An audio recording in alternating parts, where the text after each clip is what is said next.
This video series is brought to you by the following sponsors: Hidden Hybrid Holsters, superior quality, comfort, and concealment; and Core Essentials, makers of quality, highly adjustable EDC gun belts. Alright, so it's the night before SHOT Show, and I'm just getting the car loaded up right now. Just put the pistols in there, holsters, and all that stuff, and I was thinking to myself how crazy it is to think that in California and LA County, where I am right now, everything has to be in a locked container. So lock and key, you can't have access to it at all while you're out unless you have a concealed carry permit, which is extremely hard to get and impossible to get where I live. So I'm leaving California into a place where not only can I unlock that container, but I can actually put it on my body and carry it around with me. To me, that just blows my mind that an invisible border like that can control so much of your freedom. You know, it's amazing when you go from one state that is so anti-gun that you're basically a felon just for owning them, into another state, again, just, you know, across an invisible border, and you're just a completely acceptable, normal person in society. So anyway, we'll be heading out soon. All right, here we go, heading out, leaving California and into free country. All right, so everything's going good. I'm getting closer and closer to freedom. I can smell it almost. It smells clean. It smells fresh. It smells like lower taxes and lower gas prices and concealed carry, and it smells fresh. It smells good. Alright, so I'm officially in Nevada. This is Primm, Nevada. It's well within the border between California and Nevada, and somehow, even though I was an American citizen just 10 minutes ago, I enjoy more freedoms and more rights now than I did just 10 minutes ago.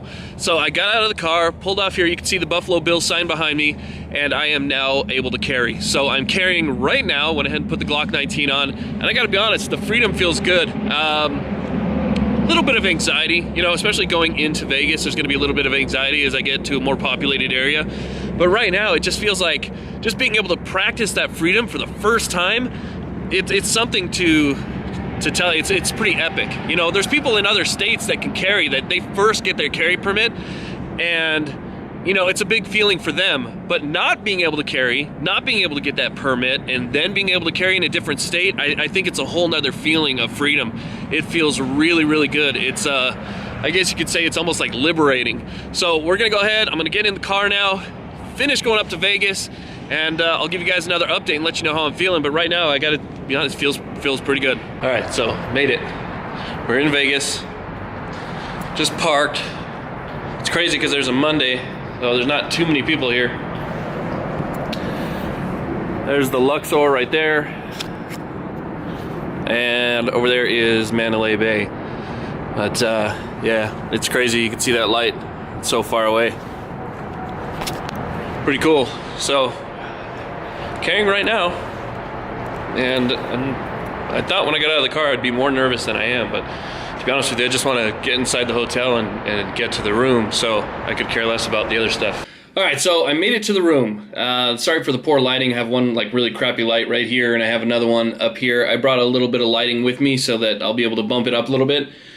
But that was my first experience carrying, and I want to talk to you guys about how I felt. It wasn't anything major. Obviously, I put it on, got in the car, drove to Vegas from Primm, Nevada, got out, and, you know, did the normal grab your bags and your luggage and go through, you know, the parking structure and all that stuff. And, you know, I did that, and the one thing that got me first right off the bat was trying not to fuck with it. Like, trying not to look at it, trying not to touch it, you know, just try and leave it alone. That was my number one thing that I had to contend with. So, you know, I had to try and keep my eyes off of it, keep my hands off of it, know that it's covered and everything's good to go. And if I made any adjustments, what I did was I just looked down at my keys, you know, at my key fob, and kind of moved my keys around because I have them on a carabiner. And that was kind of like my excuse, you know. But for the most part, I just avoided it. The cool thing was, I'm in contact with the guys at msrarms.com, and they are really cool guys, nice enough to help me out, give me a little bit of advice, tips. I mean, Ryan, who is one of the owners, has been carrying, he is former law enforcement. He's been carrying a gun every single day for almost 20 years, so he had some really good advice for me, things to watch out for, things to do. So having somebody like that in my corner was fantastic. I got to be honest with you, it was priceless, so I got to say thank you to MSR Arms for that. But it wasn't as bad as I thought. I actually had more nerves in the car than I did when I got out of the car. Because if you're going to do something, like you're going shopping or you're going to pick somebody up or something like that, you're usually kind of focused on that. Now, I always had in my mind that I was carrying. Like, that never left. You know, I always knew that it was there. More like I was hyper aware of my surroundings. So typically I'm aware of my surroundings. This time I was hyper aware of my surroundings, and I really had to focus on absolutely everything that was going on. But it was cool, not as bad as I expected. You know, a little bit of nerves, but really not too bad. Again, you know, being able to talk to somebody about it and get some good advice was fantastic. So I'm up in the room. That was just, you know, kind of a test run. And then I'm going to go ahead and carry as much as I can for the rest of the time that I'm here. And when I do more public carrying, like down the strip and stuff, then I'll take you guys along with me and let you know exactly what I'm experiencing as I do it. But everything went good. You know, I've got the Glock 19. Some people were saying to use the Shield, but I have the Glock 19 right here. And, you know, it's great.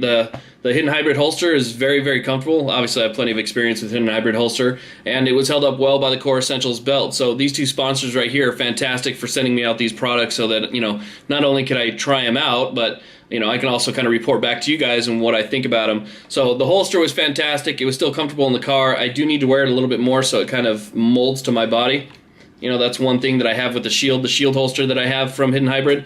That one I've been wearing for quite a while, and it's molded to my body, so I'm going to have to do that with the 19. Anyway, good stuff. I would say anybody out there that's a little bit nervous to do it, just take that first plunge, because I'm telling you, the first couple hours, once you get past that, you do get rid of some of that first-time jitters. So anyway, here in Vegas, let's go to SHOT Show. Thank you again to the sponsors, Core Essential and Hidden Hybrid Holsters, for sponsoring this series. I'll see you guys tomorrow. This video series is brought to you by the following sponsors: Hidden Hybrid Holsters, superior quality, comfort, and concealment, and Core Essentials, makers of quality, highly adjustable EDC gun belts.